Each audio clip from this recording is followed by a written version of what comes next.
Olá, o tema de hoje do Estúdio News é a dependência digital da terceira idade. E para conversar com a gente, nós recebemos a Patrícia Muneron, que é psicóloga do Hospital Moriá, e a Valmari Cristina Aranha Toscano, psicóloga especialista em gerontologia pela Sociedade Brasileira de Geriatria e Gerontologia. Sejam muito bem-vindas, é um prazer recebê-las aqui. Prazer é nosso. Bom, o uso excessivo do celular tem sido amplamente debatido entre crianças e adolescentes. Mas existe um grupo muitas vezes ignorado nessa discussão, o de idosos. Cada vez mais conectados, eles também podem enfrentar problemas decorrentes do tempo exagerado de tela. A pandemia acelerou a aproximação dos maiores de 60 anos ao mundo digital. De acordo com a Pesquisa Nacional por Amostra de Domicílios, o número de idosos que acessam a internet no Brasil mais que dobrou. Isso entre 2016 e 2023. Percentual que subiu de 24% para 66%. O contexto de distanciamento social aumentou o interesse de pessoas desse grupo, dessa faixa etária, Valmari, pelas mídias digitais? Sim, não só pelas mídias digitais, mas pelas tecnologias de maneira geral. Um benefício que a restrição trouxe foi o acesso das pessoas idosas ao uso da tecnologia, a estimulação, a possibilidade de contato, mas também expôs essa população a muitos riscos que o uso inadequado da tecnologia traz. Ao mesmo tempo que as pessoas aprenderam a usar a tecnologia, a usar o celular, a usar um computador, saíram daquela resistência de que a tecnologia roubava os netos deles ou roubava a atenção das pessoas, e fez com que muitos idosos conseguissem e se atualizassem e se conectassem com o mundo. Por outro lado, também um uso exacerbado, principalmente pela dificuldade do acesso a outras atividades. Então, as atividades presenciais voltaram e muitas pessoas ainda se mantêm restritas ao uso das tecnologias e das redes, distanciando daquilo que poderia trazer uma melhor qualidade de vida também. Agora, interessante como os idosos eles foram ganhando essa intimidade, né, com a tecnologia ao longo desses últimos anos, porque eu sempre vi grande parte desse grupo com uma certa resistência, né, em querer aprender, dizendo que o mundo digital era algo para os mais novos, para as gerações de agora. E é até uma mudança de perfil, se a gente pensar, né, de pessoas mais velhas atualmente estarem mais antenadas. É mais ou menos por aí? Sim. E eu acredito que, por causa da pandemia, isso fez eles procurarem, né, essa ferramenta, né, que é o celular, a internet, porque muitos idosos, eles ficam sozinhos e eles viram isso como uma maneira de poder ocupar o tempo deles. Porque muitas vezes eles estão sozinhos, às vezes os filhos, né, ocupados, não tem como fazer uma visita, estar ali mais de perto, acompanhando, né? Então, eles acabaram utilizando essa ferramenta. Eles viram que há essa possibilidade, né? Então, eu vejo que depois da pandemia, isso facilitou muito para eles. Serviu como um refúgio também, uma forma de ocupar o tempo. Exatamente. Apesar da dificuldade, né, pelo fato que muitos idosos, né, de 60 a mais, não tiveram o contato com a tecnologia no passado, né? Eles tiveram, realmente eles se socializavam, né, enfim. Mas com essa mudança toda e com a pandemia, eles acabaram tendo esse acesso. Então, de alguma forma, eu vejo que é aquilo, é equilíbrio. É importante, sim, eles terem essa conexão, mas com equilíbrio. Mas acho que hoje falamos como se a pandemia fosse o único fator, mas as mudanças todas, por exemplo, o banco. Hoje você não tem tantas agências físicas quanto você tinha para você agendar uma consulta médica ou para você fazer uma solicitação ou uma compra. Então, as pessoas se veem obrigadas ao uso da tecnologia, nem sempre de forma segura ou letrada, como a Patrícia disse, as pessoas não nasceram com a tecnologia. As pessoas aprenderam a lidar com a tecnologia sob a pressão da pandemia e de uma maneira ainda não tão adequada quanto nós gostaríamos que fosse, o que expõe as pessoas a várias situações de risco também. Inclusive, eu acho que falta também uma atenção especial para esse público, porque se a gente for ver o adulto, o adolescente, ele está na escola, ele está ali inserido, sempre tem uma maneira de, como que eu posso dizer, de orientá-los à questão do uso, né, para não ser excessivo. Em relação aos idosos, isso já não tem. Poucos lugares que possuem essa orientação. E aí eles ficam muito mais soltos, né? Usando da maneira deles, e aí onde eu vejo que há um certo perigo, né? Por causa dessa situação da dependência. Exatamente esse ponto que eu queria abordar com vocês, porque assim, eu pergunto, existem, na visão de vocês, então, poucas iniciativas que apoiam o desenvolvimento dessas habilidades digitais desse público que a gente está falando? Há uma carência de cursos, programas, e aí isso acaba fazendo com que eles mexam ali nos aplicativos de forma meramente intuitiva e insegura também, né? Uhum. E essa intuição que a criança tem, a criança mesmo antes da alfabetização, ela tem uma destreza para lidar com a tecnologia diferente da pessoa idosa, principalmente a pessoa idosa que tem um déficit. Então, isso que é o intuitivo, nem sempre ele é tão óbvio para quem tem uma limitação. Talvez não precise existir tanto o curso ou os espaços, mas a possibilidade de um letramento em relação à mídia digital, à alfabetização digital, porque é uma linguagem diferente.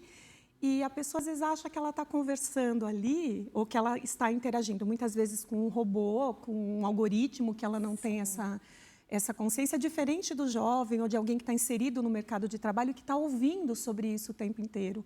A pessoa está usando e está confiando, está acreditando e se fixando naquilo que vem, seja pelas notícias ou pelos sites que você vai buscar, e aí fica tudo muito restrito ao que você quer ouvir, como se aquilo fosse a única verdade, ou como se o espaço da internet fosse um espaço de segurança, como é o contato com um familiar ou um contato com um amigo. E as pessoas se preocupam muito com as crianças ou com os adolescentes e se preocupam pouco com as pessoas idosas e que não são crianças nem adolescentes, mas são pessoas que não tiveram um contato com as mídias e com a tecnologia de uma maneira mais coerente, a ponto de saber se proteger daquilo que não é saudável.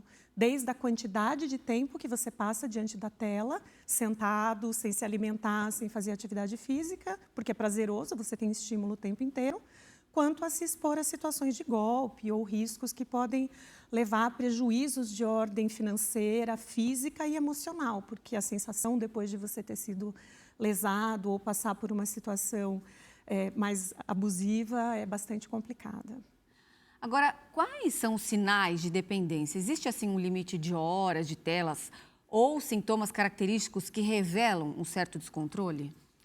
Tem sim. É importante prestar muita atenção, porque se eles ficam muito tempo, porque o celular ele acaba tomando um tempo muito grande, a pessoa não percebe que ela está ali interagindo.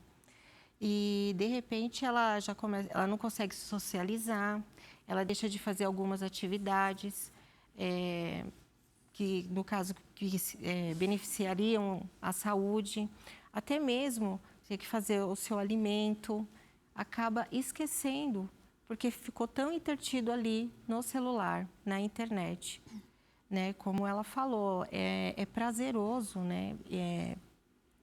E te distrai, né? Exatamente, distrai. E tem essa questão, né, da serotonina, que é liberada, da dopamina. Então, é uma coisa que vai te distraindo, que você não percebe o tempo passar. Então, eu vejo que isso é um dos sinais que mostra que esse idoso ele está com uma dependência na questão, né, do celular, da internet, desse mundo digital. Outra coisa também que é importante perceber, se esse idoso ele fica ansioso, se ele não está perto, né, do celular, se ele fica um tempo longe desse celular, se ele fica ansioso, agitado, nervoso, isso são indícios também da dependência.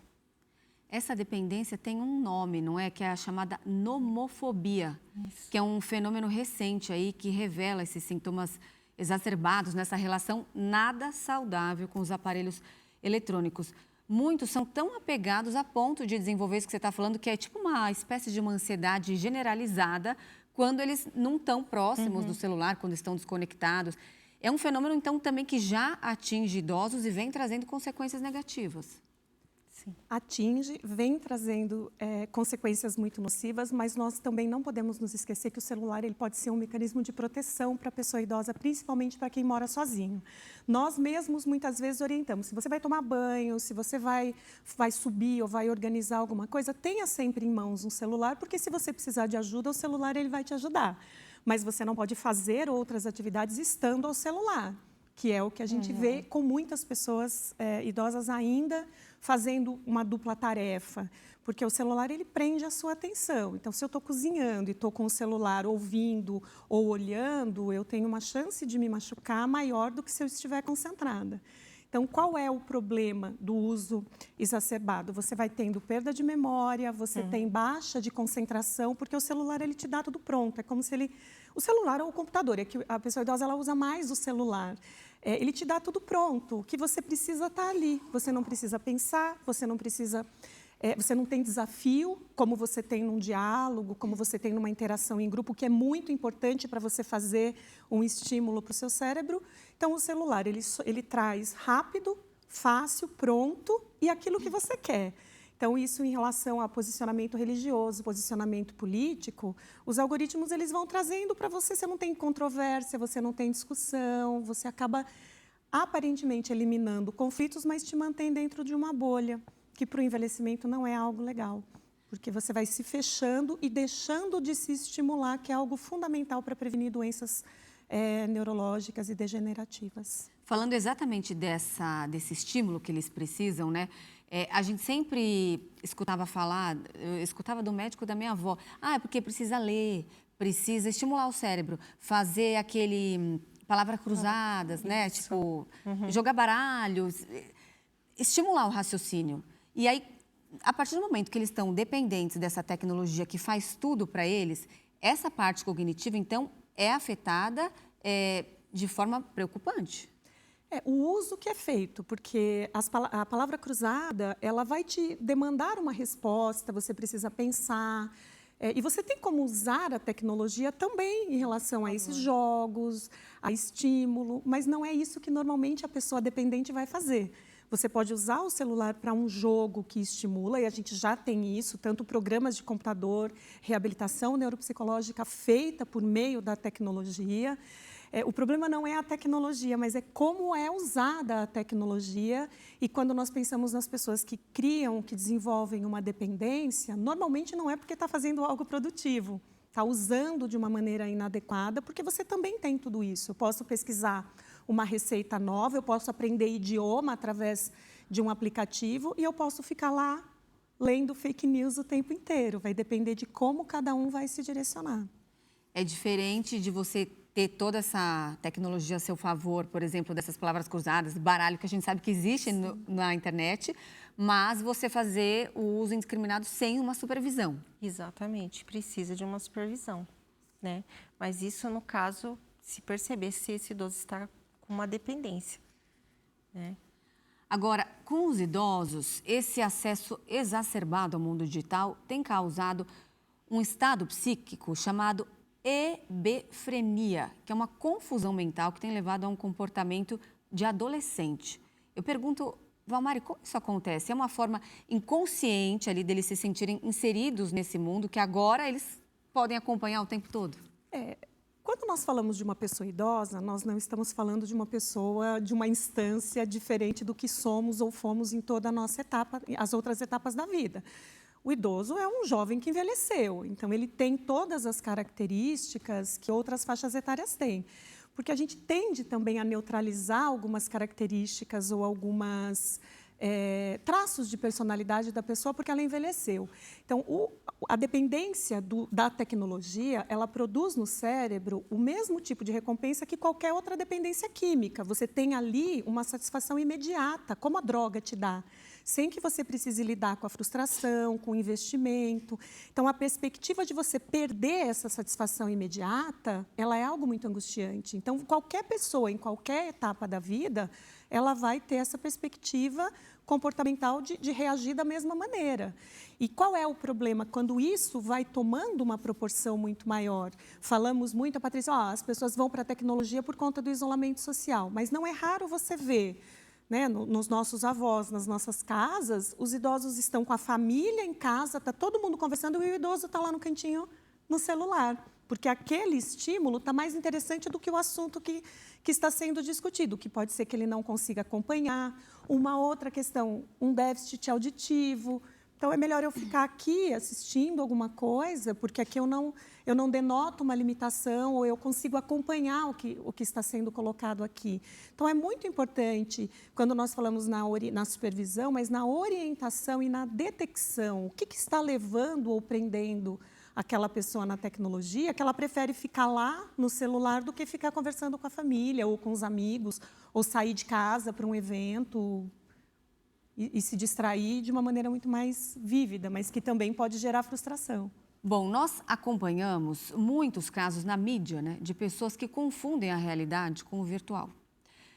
Criando namorados fictícios, acreditando que estão em um relacionamento com pessoas famosas, interagindo com o conteúdo como se fosse uma chamada ao vivo. As pessoas mais velhas, elas estão mais propícias a viver essas situações, Patrícia? Infelizmente, sim. Pelo fato da carência que eles têm. Eles também, como eles estão agora entrando em contato com essa tecnologia. Claro que tem muitos idosos que estão bem antenados, mas tem alguns que acabam passando por golpes mesmo, então é bem perigoso. Agora, essa situação somada a algum declínio cognitivo, que a gente sabe que muitas pessoas mais velhas acabam tendo, também com a falta de letramento digital, como vocês já explicaram, pode então expor muitos idosos a riscos. Vocês já deram até aqui uma pitadinha disso para a gente. Cair em golpes, pagar boleto falso, vício em jogos, são todas essas situações a que eles estão expostos? Sim, a falta do letramento digital faz com que a pessoa não consiga entender qual é a lógica do funcionamento da tecnologia ou das redes sociais. Eu vivi um tempo que as pessoas que tinham déficit cognitivo conversavam com o jornalista. Dava bom dia, dava boa noite, discutia a notícia com a televisão, não se trocava em frente à TV, porque as pessoas, como se a TV fosse algo real. Mas a TV não era algo que interagia diretamente com ele, como a tecnologia. Então, quando eu converso e acredito que eu converso com uma pessoa famosa ou com uma pessoa real, alguém por trás dessa fantasia está interagindo comigo. A gente toma muito cuidado quando pensamos em alguém que tem uma demência ou um déficit cognitivo sabido. E o grande problema são aquelas pessoas em situações limítrofes, onde a gente não tem um diagnóstico de um déficit cognitivo.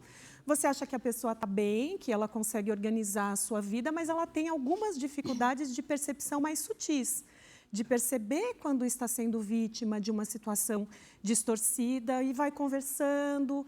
Normalmente, do outro lado, tem alguém que fala o que você quer ouvir, ou que é muito amável, que é muito educado, que gosta das mesmas coisas que você. Então, você vai sendo envolvido. E a solidão, a carência emocional, o distanciamento faz com que a pessoa fique mais vulnerável a esse tipo de problema que a tecnologia oferece, diferente do que era a percepção da televisão. E se, por um lado, o interesse pelas plataformas digitais aproximam os idosos do direito à informação que eles têm e também do lazer, né, que a gente já falou aqui, por outro lado, pode reforçar as situações de isolamento social e quadros depressivos, como vocês explicaram. E a gente tem que lembrar que muitos idosos, eles vivem sozinhos e eles são abandonados pela família e têm pouquíssimo, quase nenhuma assistência. Nessas situações, o risco é maior. Sim, com certeza. Eu vejo que esse é o público que corre mais riscos de estar nessa dependência, de sofrer um golpe, pelo fato de não conseguir ter esse discernimento de saber que aquilo pode ser algo falso, fake news. Ainda mais agora com essa inteligência artificial, que com certeza isso vai ficar muito mais... Eles vão ficar mais expostos. Exatamente, vai ficar muito mais difícil para que eles venham distinguir se isso é real ou não. Então, eles são muito carentes, e pelo fato mesmo dessa falta do núcleo familiar estar ali com eles, deles se sentirem realmente amados ali, protegidos. Então, eu vejo que esse público que fica muito mais sozinho, né, esses idosos que não têm muita assistência da família, eles estão muito mais suscetíveis a essas questões. Agora, é difícil para a gente já ter um certo discernimento quando a gente passa do ponto de alguma coisa. Para eles também é mais complicado ainda. Para os idosos que moram com os filhos, com os familiares, quando existe uma certa atenção, quando há o convívio da família, como os familiares podem perceber que eles estão passando do ponto? De que forma eles podem ajudar? As configurações familiares mudaram. Então, nós falamos muito em abandono, mas nós também temos que pensar nas pessoas que moram sozinhas por uma opção. A pessoa idosa quer morar sozinha. E as famílias, você tem hoje um menor número de filhos, cada vez as pessoas têm filhos mais tarde, então não é raro você ver hoje pessoas na faixa dos 50 com filhos pequenos no mercado de trabalho, pais idosos, avós. Então, dar atenção à pessoa idosa não é uma opção para a maioria das pessoas, é um dado de realidade, principalmente para as pessoas que vivem nos grandes centros, moram num bairro distante. Então, essa supervisão que nós estamos falando, ela é muito idealizada no contexto que nós vivemos. O que é importante? Isso aqui, né? Que os programas falem, que as políticas públicas se voltem para a questão do uso consciente da tecnologia, porque se a gente também vai só colocar defeitos, a gente também vai isolar essa população de algo que é muito importante e fundamental para o envelhecimento bem-sucedido. O médico na consulta tem que perguntar sobre tecnologia, nós psicólogas temos que falar sobre tecnologia, vocês falando sobre isso, abre a possibilidade de discussão, não só para as pessoas idosas, mas para os seus familiares, de, olha, vamos prestar atenção. Quanto tempo as pessoas ficam? É muito do bom senso. Parte do trabalho das pessoas hoje passa pelo celular, passa por responder mensagem ou por interagir. Agora, quando isso passa do ponto? Eu gosto muito de falar sobre o bom senso. A minha mãe sempre gostou de sentar à mesa, é a primeira que sentava, é a última que levantava, gostava de conversar com a gente. Eu vou na casa dela para almoçar, ela é a primeira que sai da mesa. Ou ela prefere não sair, aí quando você vê está online. Ou interrompe a conversa porque você ligou, está conversando, não, estou cansada, vou dormir, quando você vê ela está online. E hoje a gente já tem mecanismos para identificar esses excessos, né, de opção. Porque quando a pessoa não tem opção, a tecnologia acaba sendo uma distração, melhor do que nada. Mas quando a pessoa tem opção e ela não quer, aí ela prefere, aí é problemático. Agora, uma pergunta que eu vou fazer para vocês duas, pode começar respondendo, Patrícia, é como tratar essa dependência digital? Essa é a grande questão também. Que tipo de abordagem é mais indicada? Bom, eu acho que, como ela falou, né, eu acho que é importante os meios de comunicação divulgar essa questão, né, de poder orientar, né, essa questão da dependência. Também o idoso, ele precisa fazer atividade física, tem muitos centros de convivência para idosos que eles podem frequentar, que é muito bom. Inclusive, até eu trabalhei em um. Eles interagem, eles dançam, eles fazem artesanato. Socializam, que é muito importante. E ali também pode ter uma pessoa que pode ajudar a orientar como manusear, para não entrar também nos golpes, enfim. Tem muitos meios que a gente pode estar orientando e orientar também as famílias, mas eu acho que essa questão de política pública é muito importante mesmo, desenvolver vários trabalhos com o idoso, porque muitas vezes a gente foca muito no adulto, no adolescente, na criança e o idoso.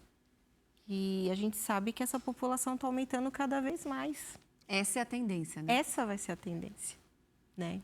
Então, porque a gente fala muito sobre o uso de celular por crianças e jovens, debate toda essa questão da dependência digital e não se fala na relação dos aparelhos eletrônicos com os idosos.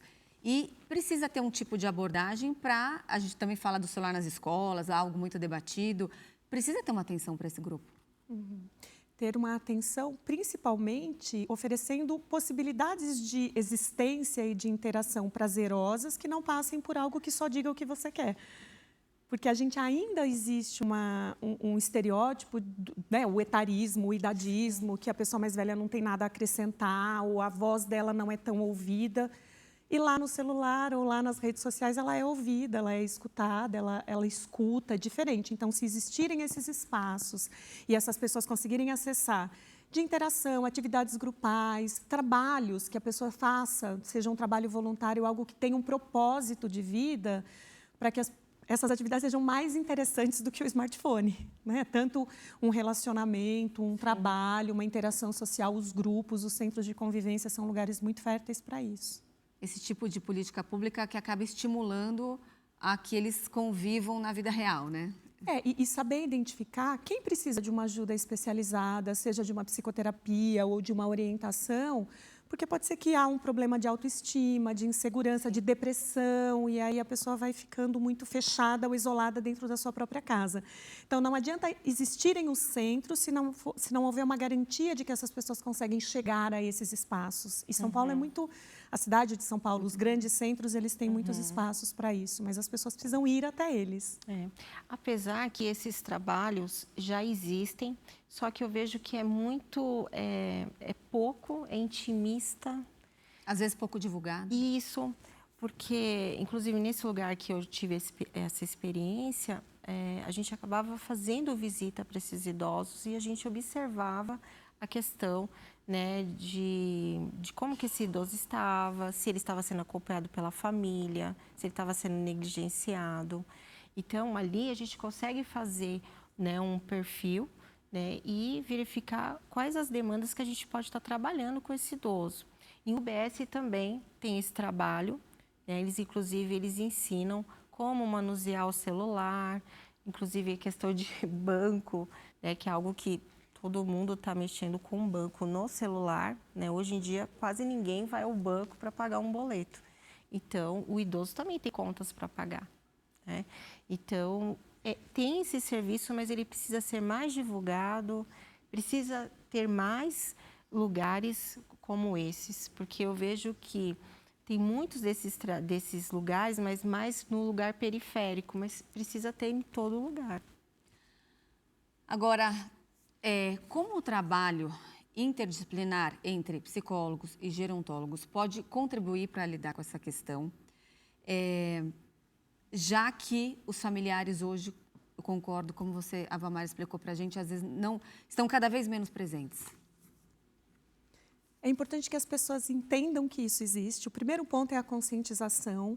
O trabalho interdisciplinar ele é fundamental, não só do geriatra ou do psicólogo, mas o ginecologista, o cardiologista, o fisioterapeuta. Tem que ser uma equipe, né? Isso é uma equipe. Qualquer pessoa que acesse ou atenda uma pessoa idosa, precisa olhar para ela como alguém que está ativo, que está participativo na sociedade, no mundo como ele é, e que também precisa ser questionado, orientado quanto a todas essas necessidades, porque a gente tende a olhar para a pessoa idosa e minimizar essas situações. Ou a gente o enxerga como uma vítima, como alguém que é muito vulnerável, ou acha que com ele não vai acontecer. Então, é olhar para a pessoa idosa como alguém que tem uma identidade.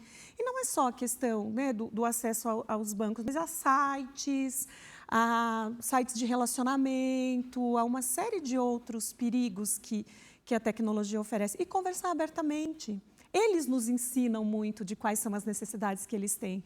E o trabalho interdisciplinar ele é fundamental porque tem situações que um profissional não consegue abordar, porque pode ser um diagnóstico, pode ser depressão, pode ser déficit cognitivo, pode ter a ver como uma questão social ali envolvida, de uma dificuldade de acesso a um cuidado ou até uma informação. Então, é importante que todas as pessoas que tenham contato fiquem atentas a essa questão, avaliem, perguntem e orientem à medida do possível. E quando não souber orientar, procura uma pessoa que sabe, né, encaminhe. A gente já tem muitos serviços especializados para isso.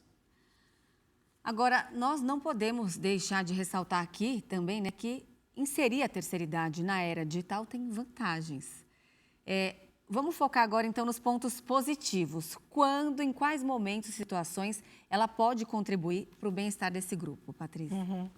Então, facilita ela ter uma comunicação com seus familiares, fazer chamada de vídeo. Muitas vezes esse familiar não tem condições de estar indo visitar, ela tem como ter esse contato com o familiar. A questão também que Tem jogos que pode estar ajudando está ajudando na parte cognitiva, porque ele vai interagindo ali. Uma questão também de avisar, até alarmes, avisar a hora de tomar a medicação. Agora eu vou fazer minha atividade física. Então, eu vejo que a tecnologia, se ela for usada, bem usada, ela tem muitos benefícios, como um todo, né? Eu achei muito interessante que você falou que ele pode ser usado também para pedir ajuda. A gente vê em várias casas de idosos, até fora do Brasil, em hotéis, que tem aquele botão do pânico, porque se o idoso está tomando banho, ele sofre uma queda, que era uma forma de chamar alguém. O celular também é uma ferramenta que possibilita, ele substitui esse botão, ele está ali para isso também, para ajudar. Sim, e poder usar a tecnologia de forma consciente é fazer parte do mundo que você está vivendo, é se manter autônomo, é se manter integrado com seus familiares, é ter liberdade de fazer uma compra, é ter liberdade de escolher não só ver o que está acontecendo no mundo, mas escolher o que você quer fazer, ter parâmetros, visitar lugares, você tem sites, aplicativos que você vai para museu, você assiste missas, você faz o que você quiser por meio da tecnologia. Acho que nós, profissionais, temos que sair do binômio bom ou mal, ruim ou bom. Porque aí a gente também vai criar uma resistência se eu tirar o celular da mão da pessoa idosa. Eu não estou falando com uma criança, que eu vou lá e estabeleço horas que a criança pode usar.